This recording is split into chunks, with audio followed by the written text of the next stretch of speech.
పని ఉంది. నాకు మందిరంలో ఏ పని లేదని ఎవరు చెప్పగలుగుతారా? చెప్పలేదు. కాబట్టి దేవుని సన్నిధికి వచ్చిన మనం ఏం చేసి వచ్చినా ఒక ఉద్దేశంతో దేవుడు ఏం చేసి వచ్చిన మనం ఏం చేస్తున్నా రక్షిస్తూ వచ్చింది. కాబట్టి ఆ రక్షించబడిన మనం ఏం చేస్తాం? దేవుని సన్నిధిలో ఏం చేయాలి? పని చేయాలి. కాబట్టి నాకు దేవుని మందిరం ఏం పని లేదు, ఆదివారం వచ్చి వాటిని వెళ్ళిపోతే సరిపోయింది అనుకున్నారా? కాదు. కానీ దేవుని మందిరంలో ప్రతి ఒక్కరు కూడా ఒక పని ఉంది. అందుకని దేవుడు మనం చేసుకొచ్చినట్టే అనీతి మంతులని మనం నీతి మంతులు మార్చేయడానికి ప్రభు యేసుక్రీస్తు వారు ఆ యొక్క రక్తం ద్వారా మనం ఏం చేసుకొచ్చుకున్నా నీతి మంతులుగా తీసుకోవచ్చు. కాబట్టి పిలాతు కూడా అంటవచ్చు, ఈ నీతి మంతులైన విషయమైనా నిరపరాధిని అంటారు. కాబట్టి పిలాతు కూడా ఆనాడు యూదులు ఆయన అప్పచెప్పినప్పుడు ఈయన ఏం చేస్తా అంటే ఈ నీతి మంత్రి జోలికి వెళ్ళకూడని చెప్తవచ్చు. కాబట్టి ఆయన ఏం చేసుకోవచ్చు? మనం నీతి మంతులుగా తీరుస్తవచ్చు. లూకా సువార్త 23వ అధ్యాయంలో మనం చూసుకుంటే ఒక ఉపమానం మనకు కనపడుతుంది. అక్కడ ఇద్దరు ఏం చేస్తారు? ప్రార్థన చేయడానికి వెళుతారు. 18వ అధ్యాయము ఆ వచనం చూస్తే సుంకరి పరిసేయుడుగా కనబడతారు. ప్రార్థన చేయుటకై ఇద్దరు మనుషులు దేవాలయంలోకి వెళ్ళి వారిలో ఒకడు పరిసేయుడు, ఒకడు సుందరి.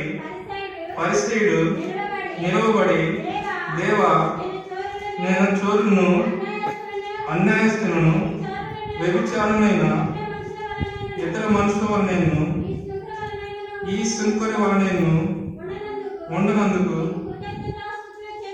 నీకు కృతజ్ఞతాస్తుతులు చెల్లించుచున్నాను. వారమునకు 2 మారులు ఉపవాసము చేయుచు నా సంపాదన అంతటిలో 10వ వంతు చెల్లించుచున్నానని తనలో తను ప్రార్థించుచుండెను. అయితే సుంకరి దూరంగా నిలుచుండి ఆకాశం వైపు కనులెత్తుటకైను ధైర్యం చాలక రొమ్ము కొట్టుకొనుచు, దేవా, పాపినైన నన్ను కరుణించమని పలికెను. కింద వచనం చూస్తే అతని కంటే ఇతను నీతిమంతుడిగా తీర్చబడి తన ఇంటికి వెళ్ళినని మీతో చెప్పు. చాలు.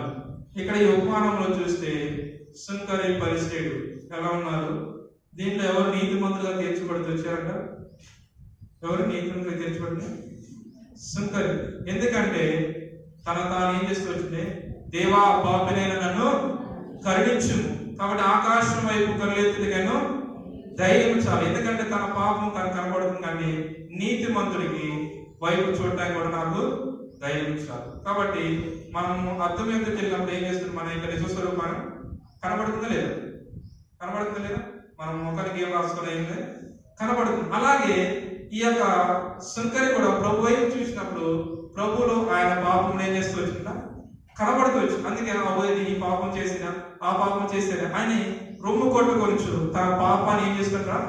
ఒప్పుకుంటూ వచ్చింది. కాబట్టి ప్రభు సన్నిధికి వచ్చిన మనము ఆయన సన్నిధిలో మనం ఏం చేసుకుంటున్నా? మన పాపములు కనబడినప్పుడు మనం ఏం చేయాలంట? ఒప్పుకుంటే అప్పుడు మనం ఏం చేస్తాం? నీతిమంతులుగా తీర్చబడతాం. అందుకని ఒకప్పుడు మనం కూడా లోకంలో ఉన్నప్పుడు మనం ఏం చేస్తాం? అలానే ఉన్నాం. ఆ యొక్క పరిస్థితి వల్ల మనం ఏం చేస్తూ వచ్చినా నీతిమంతులుగా కనపడుతూ వచ్చినాం. కానీ ఎప్పుడైతే ప్రభు సన్నిధికి వచ్చినప్పుడు, ప్రభు సన్నిధిలో మన పాపం మనం చూపించినప్పుడు, మనం ఒప్పుకున్న తర్వాత ఏం చేస్తూ వచ్చినా నీతిమంతులుగా తీర్చబడుతూ వచ్చినాం. కాబట్టి దేవుడు మనం ఏం చేస్తూ వచ్చినట్ట? నీతిమంతులుగా తీర్చుకోవచ్చు. ఎప్పుడయ్యా అంటే మన పాపములు ఒప్పుకున్నప్పుడు మాత్రమే మనము నీతిమంతులుగా తీర్చబడదు. అంతేగాని మన పాపములు మనం ఒప్పుకోకపోతే మన నీతిమంతులుగా తీర్చబడదు. కాబట్టి నీతిమంతులైన ప్రభు అనీతిమంతులైన మన కొరకు ఏం చేసి వచ్చిందా? చనిపోతూ వచ్చింది. చనిపోయి మనం ఏం చేసి వచ్చినా నీతిమంతులుగా తీరుస్తూ వచ్చింది. మూడవదిగా నీతి స్వరూపుడకు తండ్రి. కాబట్టి మన జీవితంలో కూడా మనం ఎలా ఉండాలంట?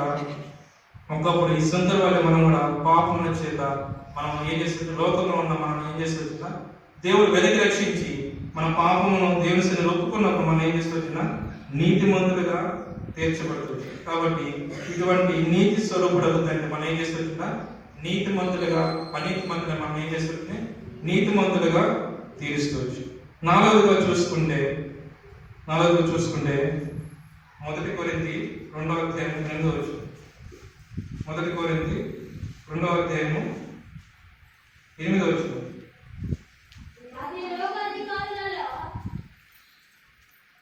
చదవండి.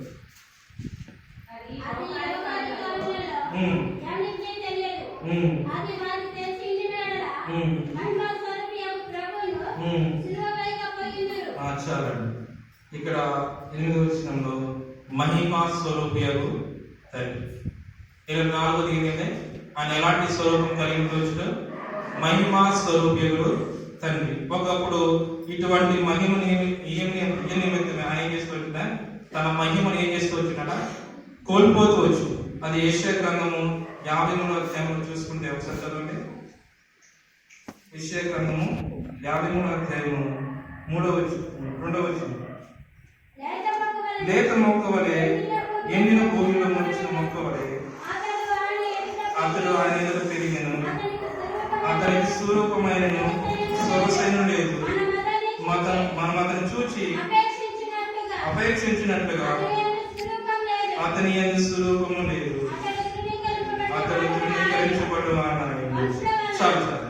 ఇక్కడ చూస్తే ఎలా ఉంటూ వచ్చినట లేత మొక్క వలె ఆయన ఏం చేసుకోవచ్చుంట మొన్న మన కొరకు ఏం చేసుకోవచ్చునట ఆయన స్వరూపాన్ని ఏం చేసుకోవచ్చునట కోల్పోవచ్చు. ఆయన ఎలాంటి స్వరూపం కలిగి ఉంటుంటే మొట్టమొదటిగా మహిమ కలిగి ఉన్న ప్రభు ఏం చేస్తుంది మన కొరకు తన స్వరూపాన్ని ఏం చేసుకోవచ్చునట కోల్పోతుంది. కారణం ఏంటంటే నీ నా పాపం ఆయన ఏం చేసుకోవచ్చు ఆ యొక్క కలవరిశిలో తన సొగసును స్వరూపాన్ని కోల్పోవచ్చు. కాబట్టి ఇటువంటి మహిమా స్వరూపైన దేవుడు మన కొరకు మనం చేసిన మన పాపం నిమిత్తం ఆయన ఏం చేసుకోవచ్చునట కొరడాలతో కొట్టబడి తన స్వరూపం అంతా ఆయన అరకాల నుండి వరకు ఏం చేసుకోవచ్చున గాయం పొంది మన కొరకు తన స్వరూపాన్ని ఏం చేసుకోవచ్చున కోల్పోవచ్చు. కాబట్టి కారణం ఏంటంటే నీవు నేను చేసిన ప్రతి పాపం బట్టి ఆయన చేసుకుంటా తన స్వరూపాన్ని కోల్పోవచ్చు. ఈనాడు నీ కొరకు నా కొరకు ఎవరైనా ప్రాణం పెడతారంటే ఈ లోకంలో